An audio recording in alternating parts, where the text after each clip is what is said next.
In today's video, I'm going to teach you how to import CSV into Microsoft Outlook Calendar. By the end, you'll know exactly how to bring a list of events from a CSV file straight into your calendar with just a few clicks. Before we jump in, a quick note about the file you're importing. Outlook reads simple, comma-separated values, so make sure your file is saved as a .csv on your computer and that your columns are clear. Typical column headers include subject, start date, start time, end date, end time, description, and location. Dates should be in a consistent format like month, day, year, and time should include AM or PM if you're not using 24-hour time. If you created the file in a spreadsheet app, save as CSV or CSV, UTF-8 usually works best. This preparation helps Outlook recognize your events cleanly. Let's get started. First, open Microsoft Outlook. The interface can look a little different depending on whether you're using the desktop app or the web version, but the process is similar.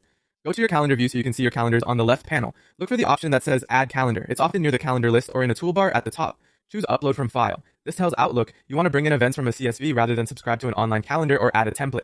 You'll see a prompt to select your file. Click the Browse button, then navigate to the location on your computer where you saved the CSV. Select the file and click Open. You should now see your file name appear in the Upload prompt. From here, Outlook will process your file. In some layouts, you may see a confirmation or a choice of where to place the events. Simply follow the on-screen instructions that appear and continue.